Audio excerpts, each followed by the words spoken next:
I have integrated a handful of poems by poets that are not me.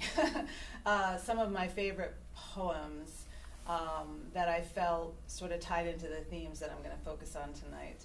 But this first one is by a poet named Lee Young Lee, one of my poet heroes. And this poem, in and of itself, is a kind of prayer. So we'll use it as an invocation, if you will, to our time together tonight. It's called From Blossoms. From blossoms comes this brown paper bag of peaches we bought from the boy at the bend in the road where we turned toward signs painted peaches. From laden boughs, from hands, from sweet fellowship in the bins, comes nectar at the roadside, succulent peaches we devour, dusty skin and all, comes the familiar dust of summer, dust we eat. Oh, to take what we love inside, to carry within us an orchard, to eat not only the skin, but the shade, not only the sugar, but the days, to hold the fruit in our hands, adore it, then bite into the round jubilance of peach. There are days we live as if death were nowhere in the background, from joy to joy to joy, from wing to wing, from blossom to blossom, to impossible blossom, to sweet impossible blossom. So, right, here's to life. So these first, the first handful of poems that I'm going to read for you tonight, in a sense, segue out of the sentiment that His Royal Lee, Young Lee, is presenting to us in the regard for the preciousness of life. Both my parents have passed, and I have a large number of poems about my father. He died 11 years ago now. My mother, who just passed a year ago, there's one poem in here that I'll read in honor of her. I'm currently starting to sketch out some ideas about that, but it takes time, right? So this is called Sawdust. I am watching my father breathe in the middle of the living room. My father is in the middle of the living room, breathing in a bed. I counted to 18 that time. What did you get? The thick metal frame of the bed my father is in the middle of the living room, is beige. 1, 2, 6 little nicks with no story to tell trace along the footboard edge. An impossibly large bronze wheel carves its empty fable into the sun-stroked suburban shag. Today is Tuesday. I arrived Friday. He just might push through to the weekend. Mind you, I'm not a doctor.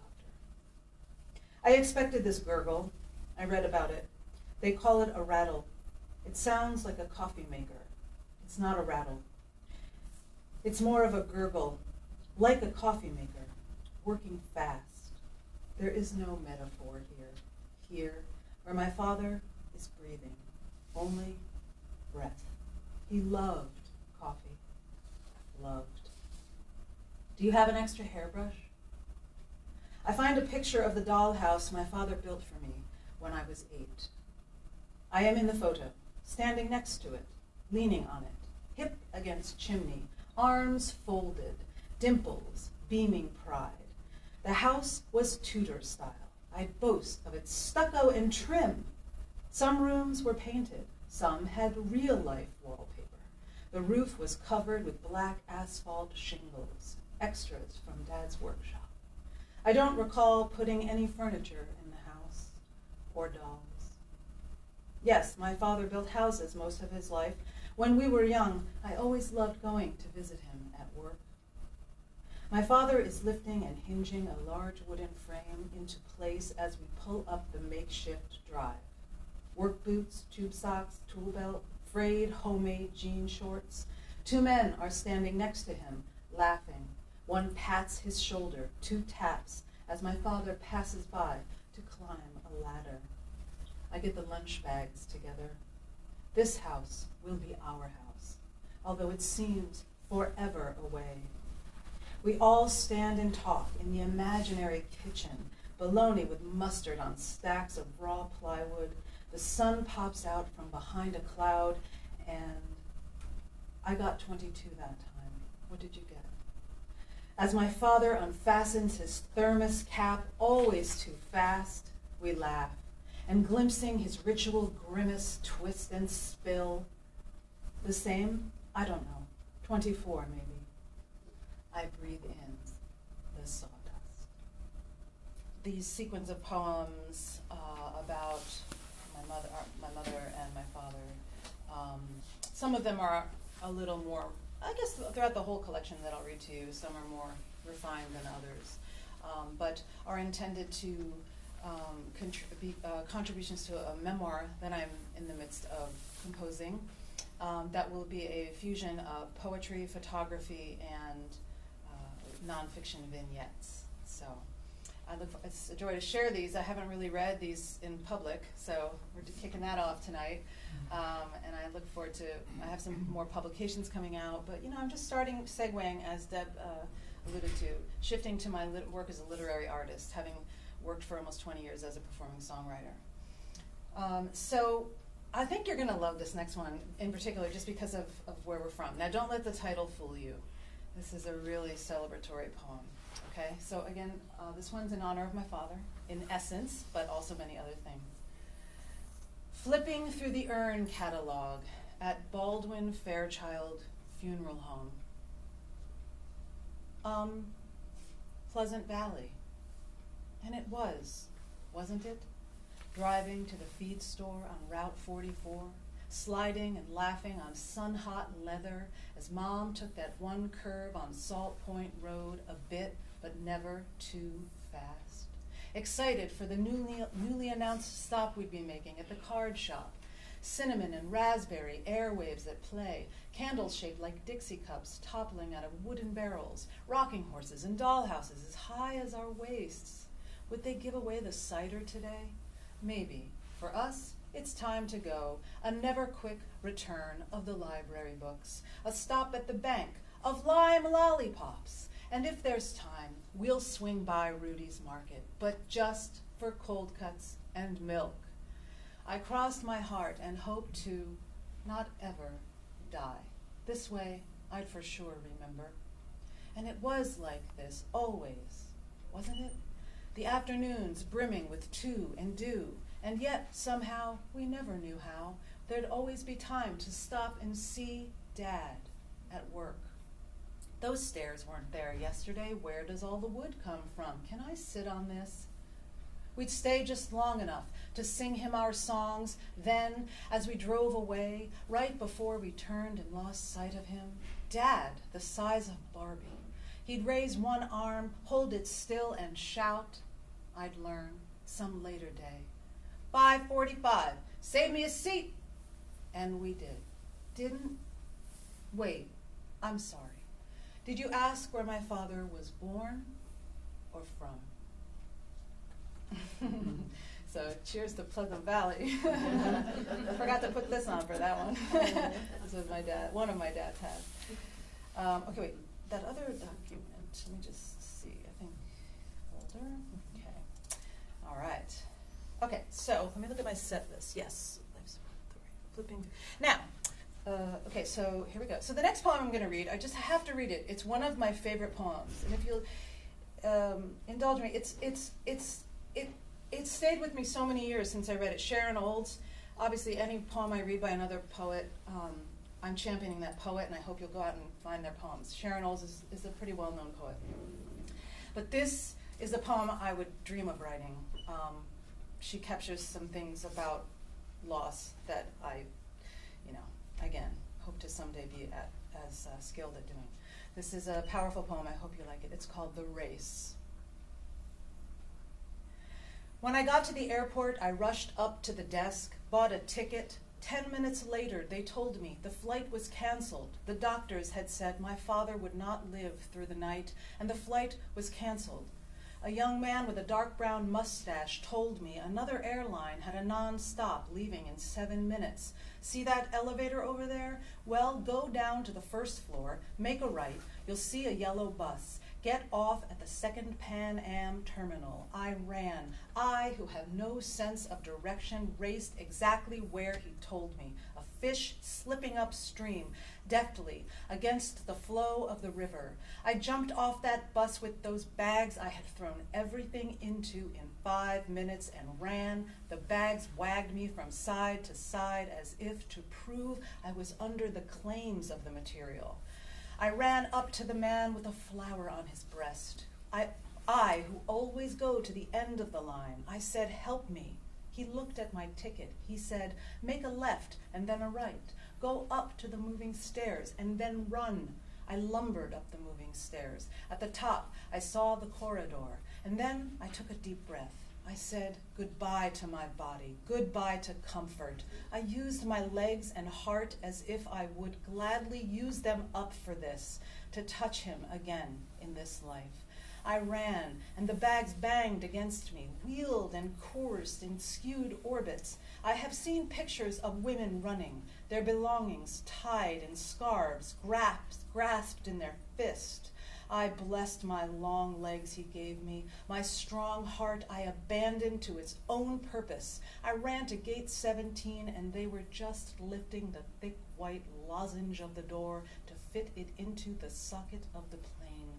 Like the one who is not too rich, I turned sideways and slipped through the needle's eye, and then I walked down the aisle toward my father. The jet was full, and people's hair was shining. They were smiling. The interior of the plane was filled with a mist of gold endorphin light. I wept as people weep when they enter heaven in massive relief. We lifted up gently from one tip of the continent and did not stop until we set down lightly on the other edge. I walked into his room and watched his chest rise slowly and sink again. All night I watched him breathe. So good. So in some way that was the sort of hat tip in my soul to the first poem I read called Sawdust.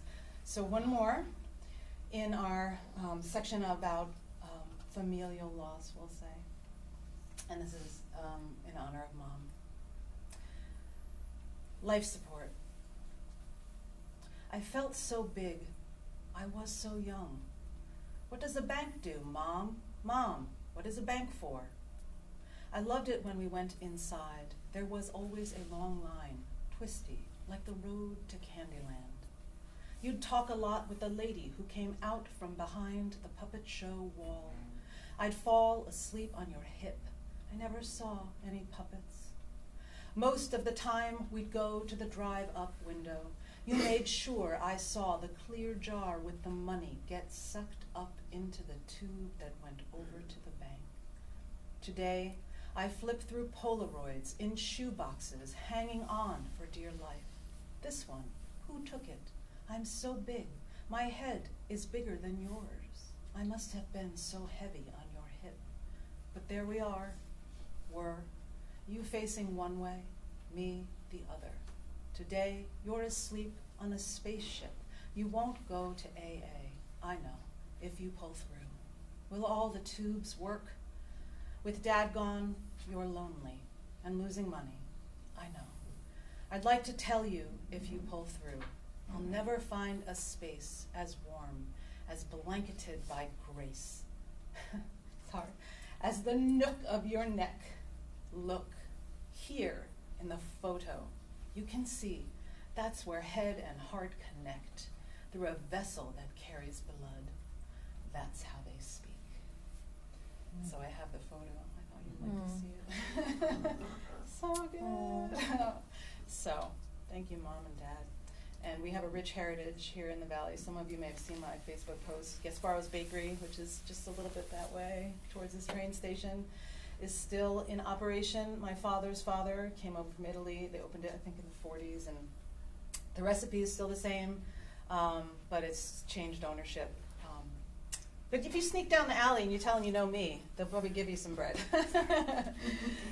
So So as a shift to a next sort of section, and by the way, I did get my MFA in poetry with New England College, and I want to bring that up now just to say that while it's such a profound experience over the 2 years, this program and any one of them that is stellar. A stellar program is going to just have you focus on the poem on the page that you're writing. A lot of the younger kids, you know, they think about publication, they think about how it looks, how it feels, you know, will people like it, but the real experience needs to just be present and allow, like a good song, let the poem tell you where it wants to go. And over the course of the 2 years, they said if you just trust that, by the time you get to writing your manuscript, they will make some sense and there'll be some themes that will reveal themselves. And it sure did. And so I have a longer section in the manuscript on my family, and then a second section of 4, which I'll just touch on here, because it's you know, love, love. But this is about a romantic love, finding love as a truth seeker. What that means. You know, it's not the easiest thing to do. I'm going to skip and go back to that one. So this first one is sort of a subtle nod to the art of falling in love as a truth seeker. This is San Miguel de Bari is the title, and that is the hometown of my family, my father's family, a little small village in west of Bari, Italy. San Miguel de Bari. The non-chance glances of the old Italian man who keeps riding by on the world's most battered bicycle do not in any way creep me out. They might, in some other town, on some sorry we're closed side street, stumbled upon in the unplugged hour of a neon night, time-killing dream teams lost in transfiction, happy hour bros who know the score, hashtag you're it, 1 bar, 3 bars, no bars, who has bars? Hey, pretty lady, hey, we won, but not here. Here, inside this corridor, have I sauntered all night? Silent ceremony marks the occasion, again, of the Pulian dawn. Prima luce, possibilità, onto cold medieval stone, and that man is wearing a pin-striped suit as he chariots a loaf of bread, tucked in a threadbare basket fastened to 2 tarnished bars he handles with a sincerity I may never know. I wonder if he stood inside that schoolroom last night, in that crescent of brass-playing gents who crescendoed right through the midnight moon. Perhaps he played the tuba. It was a dusty window that I peered through. So I never talked to that guy, but he's still the man of my dreams, as it were. Okay, so this next one, also in the same domain of, you know, we try to champion ideas as poets as much as sort of observe. So this is a little, sort of, what do you call it, like a creed of sorts. The art of being single in 2 easy steps. At 2 o'clock, reflect upon .com/nerdy chic ambitious fit fun creatives comment that spending the afternoon with a banana tree is perhaps too lonely an endeavor.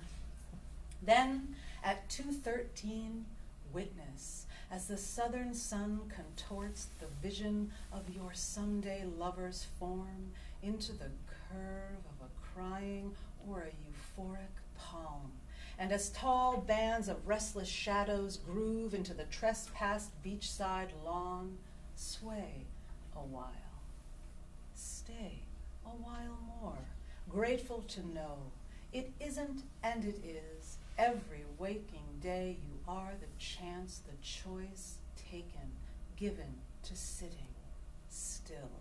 Infinite as the crickets who are busying themselves with rhythm beneath you, between trees, below dark gray underbellies of clouds, above clouds, above clouds, puffing onward as leaves, or the crickets, or you whisper.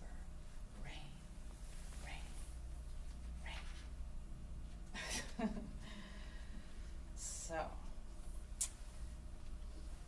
let's see. Okay, we'll call it a trilogy of romantical sensibilities. Okay, Falling in love in the Middle Ages, when you were born in 1970. Stupid little smartphone. Shit, we've slipped onto stone. I am eligible for an upgrade, but it's enough just to know. And stone feels like home these days anyway. And it still works anyway. What doesn't kill you gives you scratches, makes a knee purple bursted, and those are two mating monarchs I might have otherwise missed. This I told you through the phone that slipped onto stone, and you wanted to know more. So I sat down in the woods with the leaves and the dirt, and you spoke of no, of going slow, the undertow of being suddenly older, the it of worth it all unearthed between us, and yes, I can hear you now. Yes, as sun and moon split the unlimited minute, I do, here and now, affirm your tone, ground, blood, and bone, fixed in the azure abracadabra of love's rotary unknown. Yes. It was a flip phone, by the way, too, that I dropped back in the day. So, okay, so I'm gonna do a little bit of efficiency because of the time we lost Deb, but maybe at the end I'll read a poem by Chen Chen. He was one of my mentors for my MFA in poetry. So maybe I'll close out with a poem of his, but I just can't, it's like I want everybody to just read everything. Okay, so anyway, Chen Chen. So segue now to this sort of section, if you will, coming along this journey together. Being a musician, a performing songwriter, again, for almost 2 decades, was the primary focus of my artist life. I certainly had a lot of day jobs here along the way. But I have a poem. It's a poem. We'll call it a poem. And it's some of it is actually from my journal. I hope to have turned it into some form of literary art for you. Sorry, I'm just looking at my notes. Okay. Yeah, so this will be the next one. So this is called, for now, and I have some photos in here. This is me. Look at that. No GPS. That was 2009. I don't even know if I even had it in the car, but I did this. That's not safe, right? Okay. I survived. All right. So I just thought I'd give you this poem as a sort of overview if you're often wondering, hey, it seems so cool, you're a musician. Wow, man, that must be so fun and awesome, only ever that. Okay, here we go. Journal entry, exit 12. Keep going. Keep going. Do these people know what that means? 2 words, an earnest urging, offered in Seattle, Bartlesville, Rapid City, New Orleans, Tucson, Dallas, Charlottesville, Orlando. Need I go on? But do they know what it means, requires, what it has required, will require? Keep going. It's as if people think, since it's passion, it's simple math. You're so lucky you're doing what you love. God, if I had a dime for how many times I've heard that across, how many miles?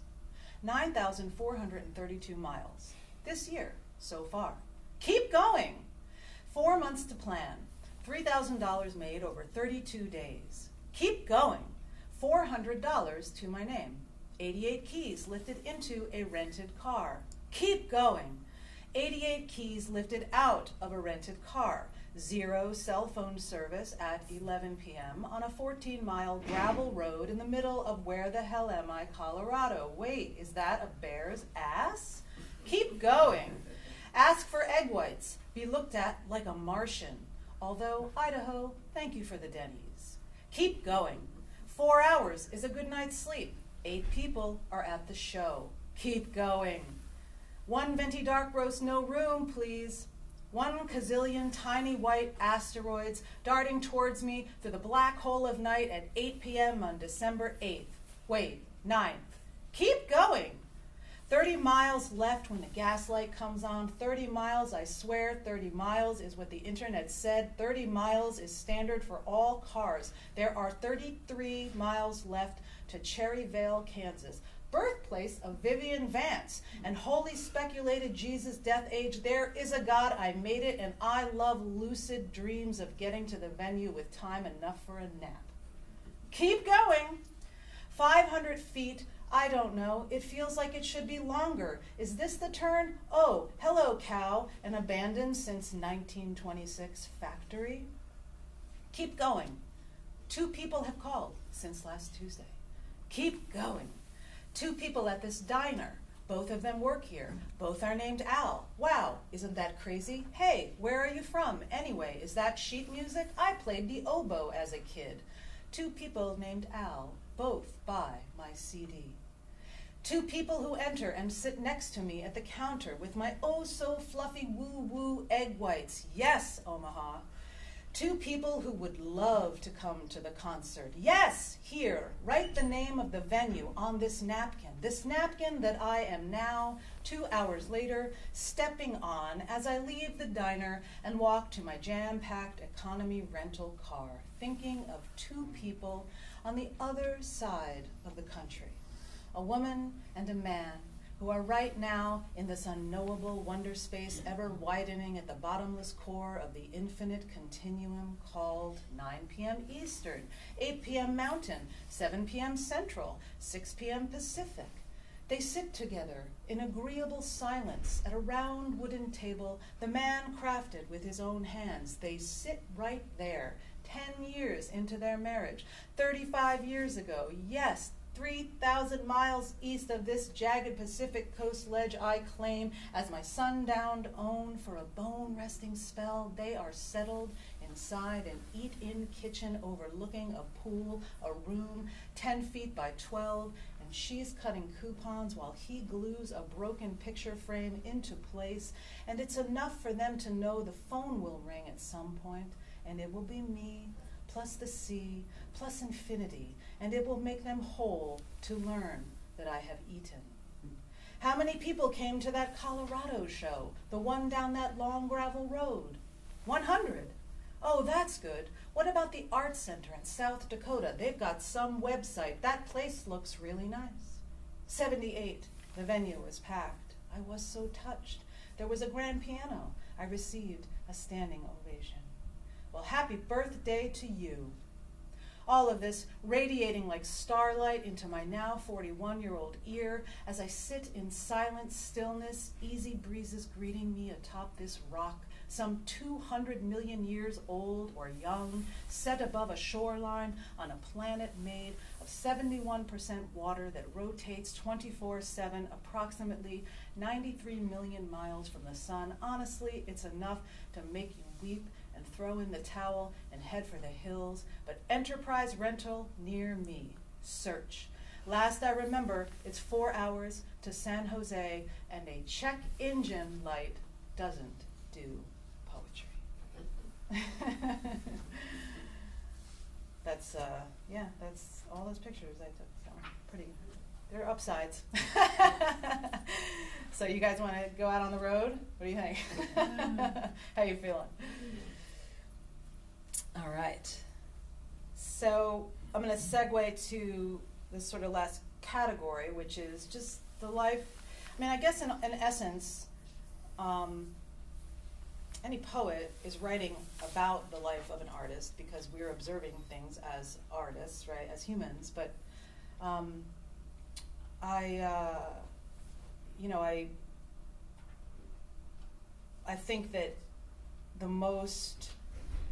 the greatest thing that I've learned as a student of poetry, and though I've been writing poems since I was a kid. I wrote my first poem at 12.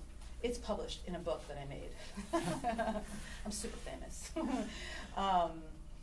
Is that the more, I think Leonard Cohen is kind of famous for saying it, but the more personal, the more universal.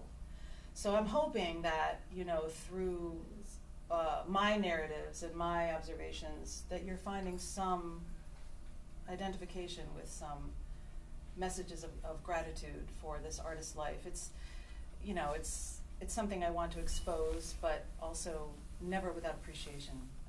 It's a great struggle, but it's really worth it. So this one is a fun one. This is called Follow Your Bliss. You guys have heard that phrase, follow your bliss? Okay. Asterisk, bottom of the page.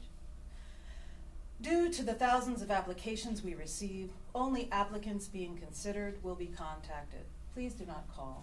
Please note, we do not reply to queries via email, as we only accept queries and submissions sent via regular mail. Note, mail deemed irregular will be disregarded. No phone calls, please, and under no circumstance should you try to contact us by telephone. Please do not visit our office. Please do not communicate with us by any means known to man. There will be no need to contact us, since we do not appreciate your interest. As a result of our indifference, we will not be in touch. If you are a multi-talented human being capable of doing the things we need done, you will not be made aware. Please take it personally. Please stand by. Please, Mr. Postman, if you have a beating heart, keep up the good work. If you have a mother, call her. Feel free to feel like a failure as you continue to not contact us at any time. Do not let on that you feel like a failure. Fail a lot. I'd like to champion that for the bumper stickers. Instead of follow your bliss, fail a lot. So I'm going to read this is a short poem, this is a little brief intro, to one of my favorite things written by Walt Whitman. It's just a very short piece. But then I'm going to segue to a poem I wrote that's a tribute to him, because he's definitely a great influence on me and anybody that has a beating heart that wants to write, I think. Okay, so this is, I was trying to think of what it's sort of excerpted from. It's not, I don't think it's from Leaves of Grass, but at any rate, it stands alone. When I heard the learned astronomer, and this is like mid-1800s, you guys, okay, so when I heard the learned astronomer, when the proofs, the figures, were ranged in columns before me, when I was shown the charts and diagrams to add, divide, and measure them, when I, sitting, heard the astronomer where he lectured with much applause in the lecture room, how soon, unaccountable, I became tired and sick, till rising and gliding out, I wandered off by myself in the mystical, moist night air, and from time to time looked up in perfect silence at the stars. All right. However many years later, this is my honor tribute poem. Walt Whitman practices holding up a New York deli.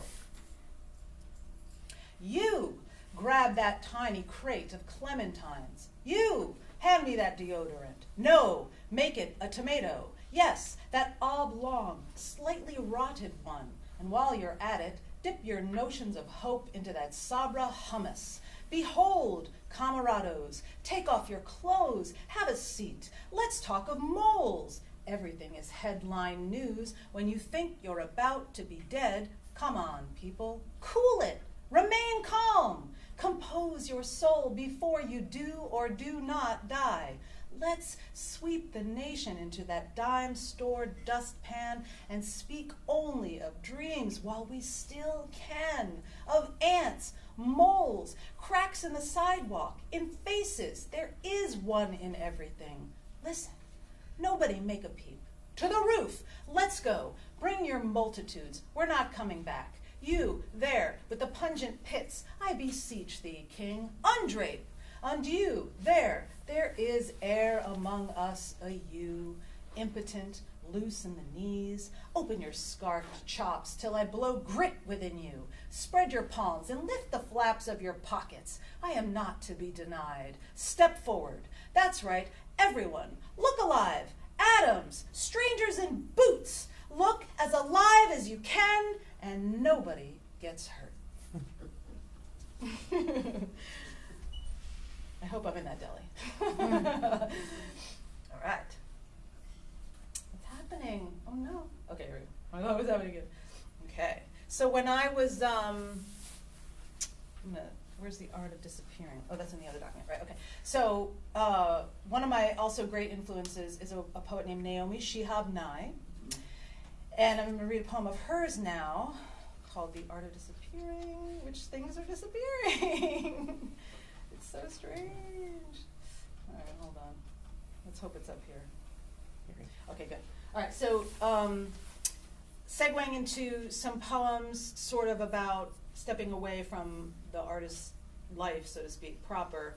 I was thinking of, wisdom lines. I'm starting to get lines on things. So I'm thinking, there's all kinds of poetic names for them. Laugh lines, right? I like wisdom lines. So we're going to say that these next sequence of poems are a little tribute to being an artist in the wisdom line years. This is The Art of Disappearing by Naomi Shihab Nye. When they say, "Don't I know you?" say no. When they invite you to the party, remember what parties are like before answering.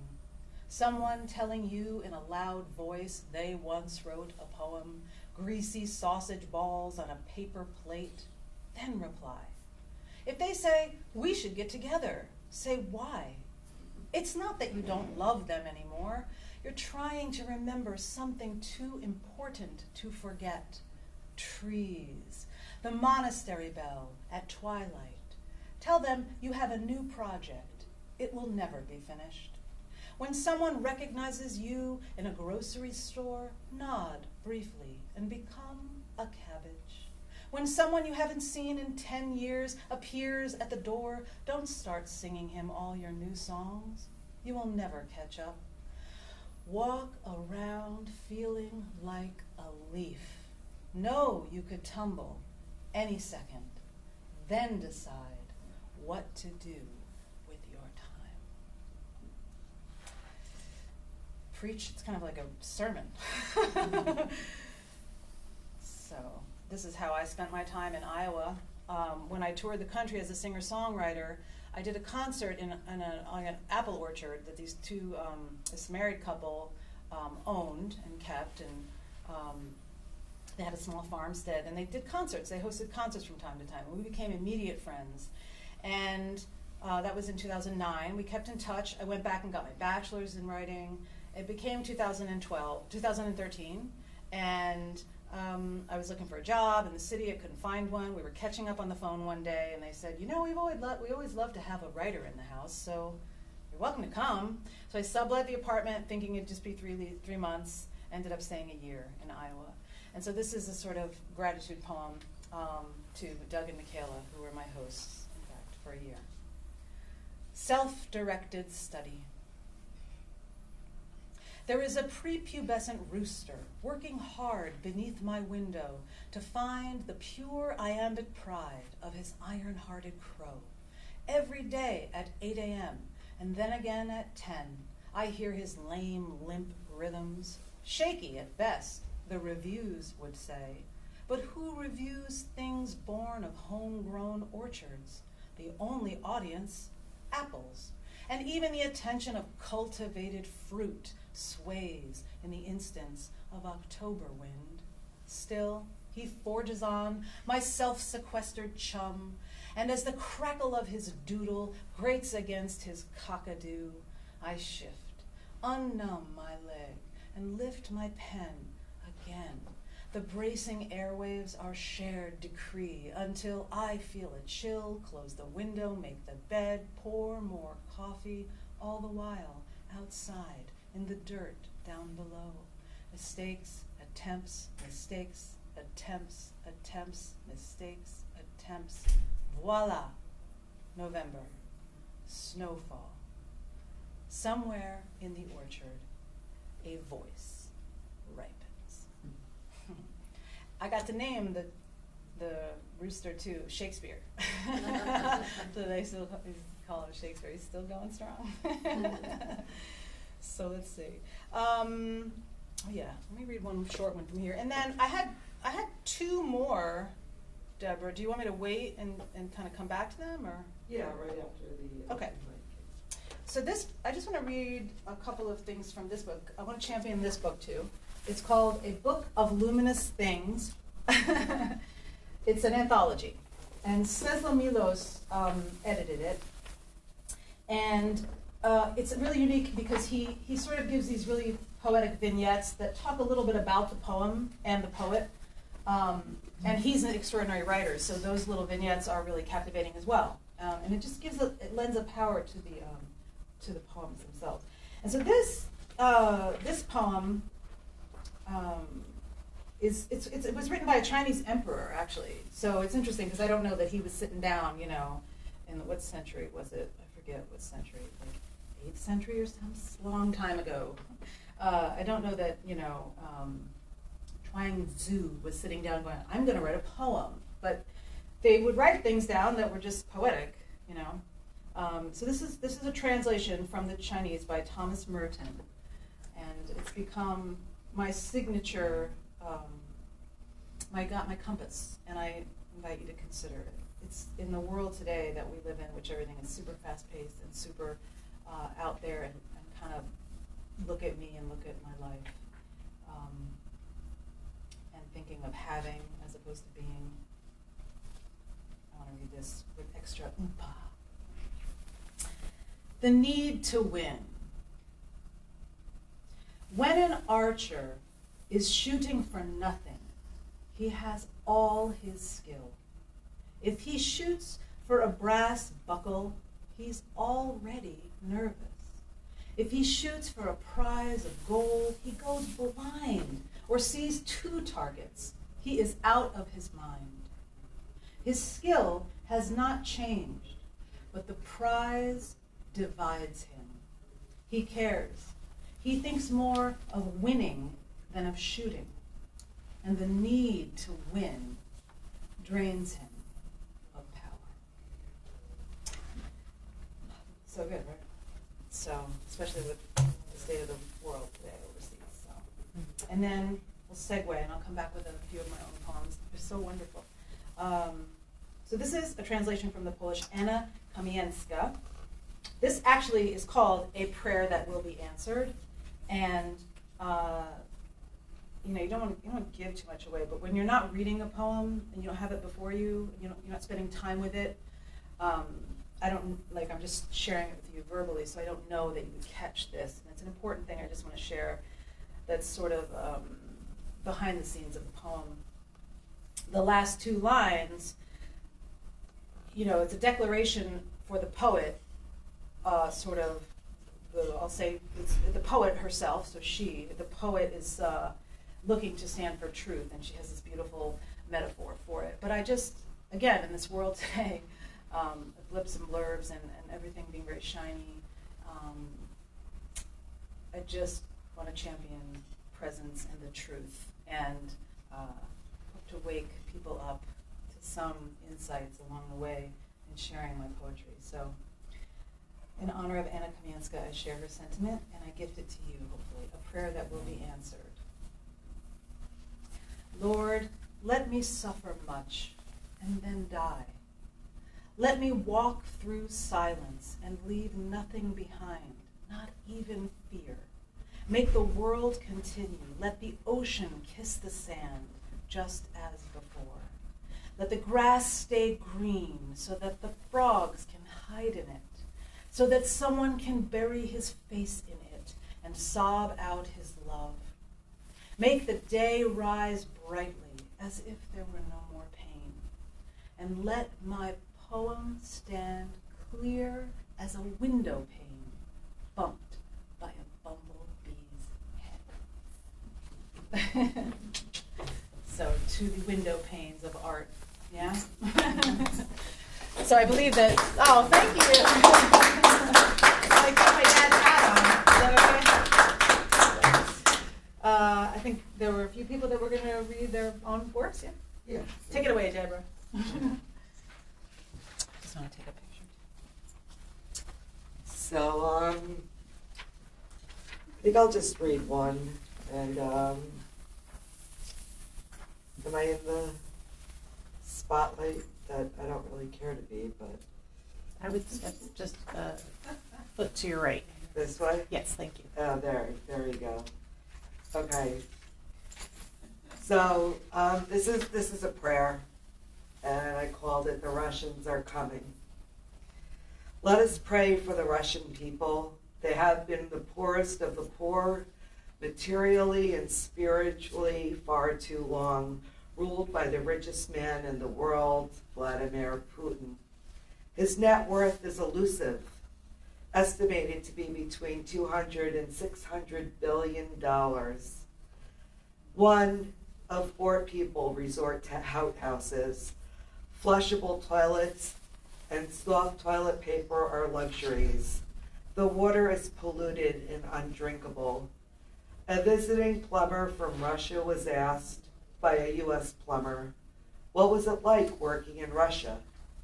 The Russian replied, they pretend to pay us, so we pretend to work. How does one pretend to eat? The Russians are advancing. You do not go for a drive in Russia like you can in the United States because you never know when the road will end. No roads. You must fly from city to city. This is the way the state controls movement and exercises containment. The Russians are invading. Instead of Putin investing in his people and the country's infrastructure, he goes on a rampage to destroy the lives of Ukrainians. Ukraine is just a stepping stone to the rest of Europe.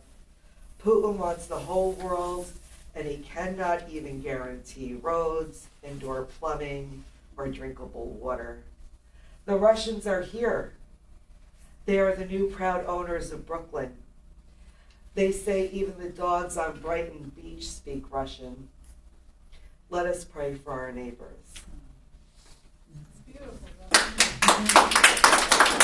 It's entitled Thoughts of Jazz. American jazz founded in African American communities of New Orleans, way back years of early 1915 yesterdays. Borrowing from W.C. Handy's development of blues and ragtime in Cleveland, Mississippi, jazz was given birth. Creative genius of improvisation played out from artistic flowering of voice and instrument. Black America skyrocketed this magnificent music wonder, playing from heart and soul and exploding the rattlesnake voice of gut, has led to the jump-off cliff originality, so astounding as the true natural voice of monstrous artistry was founded. Deepened souls of hungry eyes to focus on sights ahead, so associates with intuitive jazz play. Belting form and flying into improvisational sounds, vocalized and played, continued sights through blue skies of wonder and love, leading into the natural jazz artistry of musical genius. How is dynamic true jazz learned? Detectively, seeking out music basics of origin, your choice and or instrument of heartfelt choices to play. Thousands of focused practice hours leads up into the luscious pitfall of improvisational perfection direction. A true falling in love and living the life of one's musical artistic dream. Ferocious talents throughout racial ethnicities continues exploding worldwide. Thank you. Okay, this is called Voices. Which voices to embrace, each person must decide. Your choices will encase the world where you reside. Choose.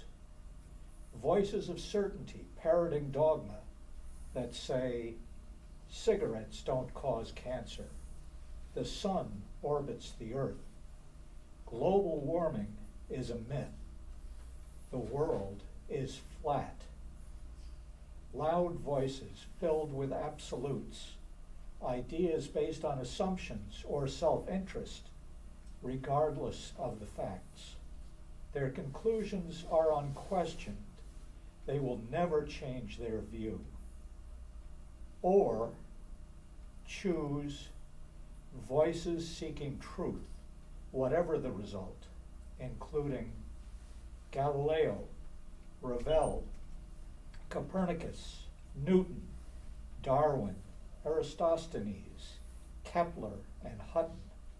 Soft voices with results based on careful measurement, observation, experiment, not on preconceived ideas, making nuanced statements with many shades of gray, willing to change their viewpoints if new data disagrees.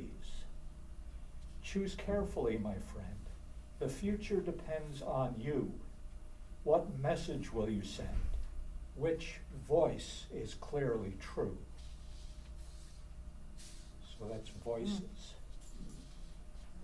This next one is actually inspired by an old movie many of you have probably seen, and you can figure out which one it is. But there's a complex scene in which there are very few spoken words. It's mainly told by gesture. It's called Unspoken.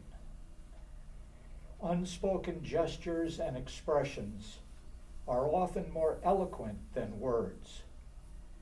Rick's body language displays resignation. There is nothing I can do. Victor's expression shows his determination. This must not stand. Ilsa radiates admiration. I love you and your righteous cause. The band leader's glance is a question. What should I do? Rick's nod and affirmation. Do as he requests. Then Captain Renault is shocked. So what movie is that? Casablanca. Casablanca, Nice. yes. What is it about that?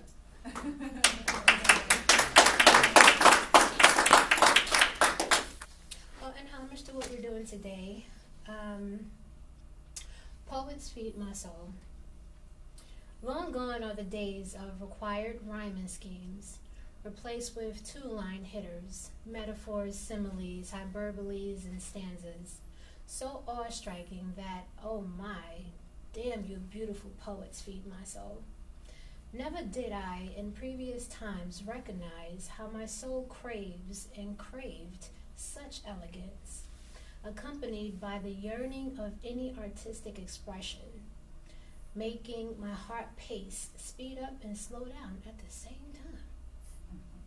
Wow, wow, wow. Say it again. For you, my beautiful poets, feed my soul. Infinitely I soar. You have me flying in love. Never will I land. Thank you, my loves. That was Poets Feed My Soul.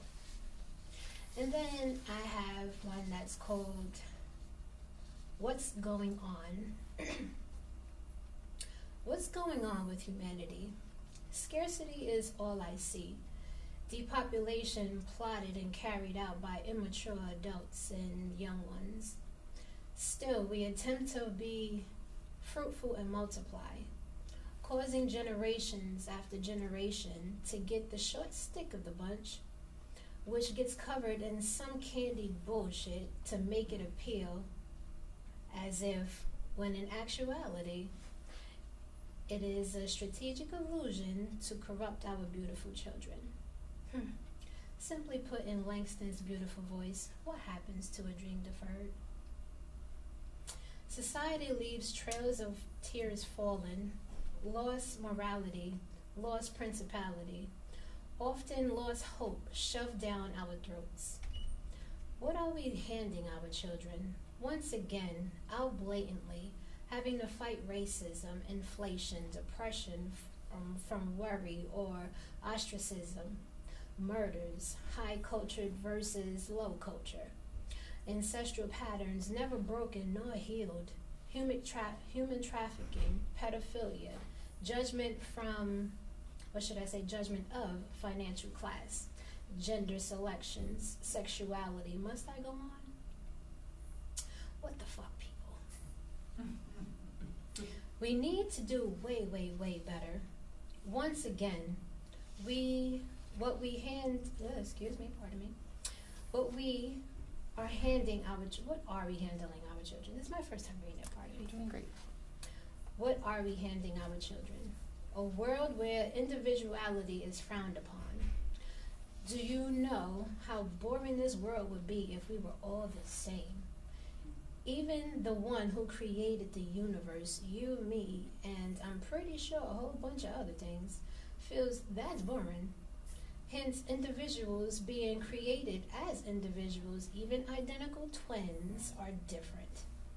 But here we go, trying to force more shit that should not even be optional to me.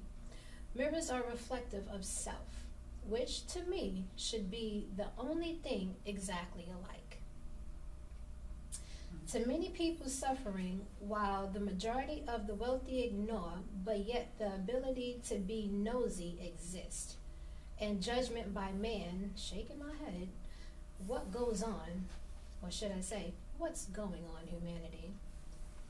Tears streaming down my eyes as I'm writing this. Each one should desire to teach one, instead, forever students and teachers. Greedy, selfish asses, empathy people. And we all know that minorities are actually the majority people. Forget all that simpleton shit. How would you want to be treated? How would you want your parents to be treated? How would you want your children to be treated? Exactly. Do you not care about your soul? The flesh does fall at some point.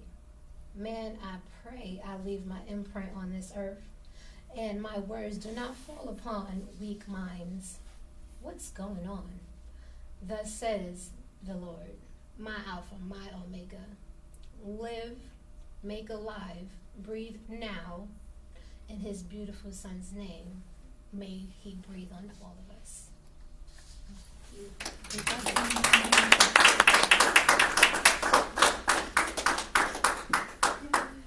Well, we're honored to witness your courageous step forward into your art. So I mean, if I read both poems, it might be 5 minutes, but is that okay? I got two more in the dock. Okay, yeah, so the last two, should I put the hat back on? It was kind of fun to see it there. Yeah. So, yeah, I'll just read them. New perspectives, senior living. I don't remember her name. I do remember her eyes. Unbridled desperation, pupils at attention. Mayday! No parachute in sight. Her hobble, slow, scuffed, like how a penguin moves. She smelled like urine. She wore a red sweater, stained in a few places. The baggy green joy of it meant for a different frame. Where do I go down? I wonder if she was there when we made the music. Thank you, we're so glad to be here, especially during the holidays. God, did they know how much I meant it? Let's go this way. A woman appearing out of nowhere said, with the human tone equivalent of a breeze on a day when it's warm out and you have money. Oops, I'm so sorry. It's okay. Hi, I'm Albert. You guys were great. Albert used a walker. Torso hinged forward, downward, head turned hard to the right. Overcooked angel hair, pasta hair. Albert smiled. He could not look directly at us. His voice made up for it. Albert used to play the trumpet. I've still got it. The trumpet, I mean. I will never forget how he thanked us, one at a time, for playing. As we packed up our stuff, the event coordinator said, the hardest part, a stretcher, commotion, staff members folding up concert chairs, is people leaving so, electric doors swinging open, paramedics, abruptly. A woman in her mid-30s, hair in braids, pushes the empty stretcher forward with one hand. Her co-worker says something apparently funny and grabs a fistful of mints as they pass through the recreation room. The old lady in the big red sweater, who for a while was gone, reappears. Where do I go now? Where do I go now? And I know she meant, I have napped, dinner is over, where do I put myself? And I know she meant, what is next? What now? What of now? What of soil, of sky, of other eyes? What of child, of lime? What of midnight? What of deer, crickets, chiclets, electric can opener, horses, scissors, rocks, coupons, twinkle, twinkle, winter trees? What of silhouette, of document, decision, ecstasy? The whole time her hand trembling, twisting the bottom of her sweater as if it was wet and needed wringing like a bath towel that soaked up a sudden leak, or a beach towel after a long day at the shore. Her hand trembling. So, new perspectives it was. So, all right, I'm going to read one more of mine, and then there's a very short poem I want to leave you with that's not mine, but it will be a beautiful way to close. So this next poem, I am going to wear this because I realize my parents make cameos in a lot of my poems purposefully. All right. Full circle. As I lean forward to kiss the tip of the nose of this equanimous creature who just carried me inside the cradle crescent of his back for 3 hours, the weight of my bones burdening his as 4 rusted talismans nailed to his hooves took on hillside after hillside, creek after creek, broken meadow after hinterland trail, and then, finally, that wide dirt road, all so that we'd end up right back here inside this sun-spoked barn, a stone's throw from a rooster's comb, no fertile plain settled, no cavalry sieged, just me and showdown, dustier versions of ourselves, but just us standing here, back where we started. I can't help but think of my mother and of my father, and before I even have the chance to wonder why they come to mind, I am lifted onto that pony in Wildwood, New Jersey, and I am 4. And the man with the camel hump hat who took the money is barely holding the rope just ahead of us as we pulse. 3 times around is all we get, so I will savor the 3rd time especially. The boardwalk rides in silhouette, the sky both blue and orange, the shore, the stars, the crescent moon, and as we make our final circuit, my hands grasping the saddle horn, cantle securing my back, with a smile that may never be duplicated, I trot back towards my parents who are sitting and watching from the white wooden fence, Dad beneath pony, Mom beneath rides, just like last summer. They sit and they wait for me to return with my tail. Only what I don't know is I leave the best part out, the turn that is some distant day away, some tour leg when I'm 40 and unsure about the rent. It's so great to feel your passion. Keep going. How lucky to be doing what you love, say the nods of the voiceless boy wheeled backstage, the blind woman's claps in the packed cafe, the wink of the man who took the money. And as he lifts me off the saddle, I close my eyes and here I am, settled once again inside this golden barn. Here, inside this sanctum, I may never enter again. I tender my lips to this bridled being, and so to a heart 15 times the size of mine, and with a gratitude too vast for even the Black Hills of South Dakota, I whisper, thank you, and tell Showdown I will see him again, as particles of matter glisten and orbit in the sun's last ray of the day, the way they might do in the gleam of a movie projector or a searchlight.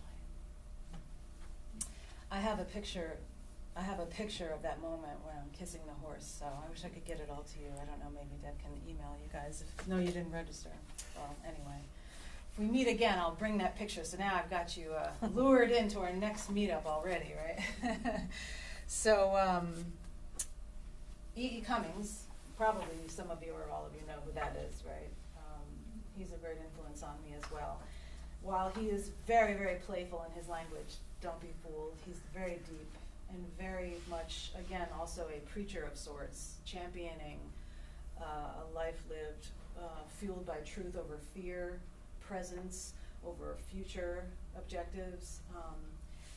Just some poets just get that right. And so this is, we'll do a little prayer as well, right? Sort of prayer, a nod with gratitude for you guys coming out and making this night have an energy and a sensibility of, again, thoughtfulness and presence. It's beautiful.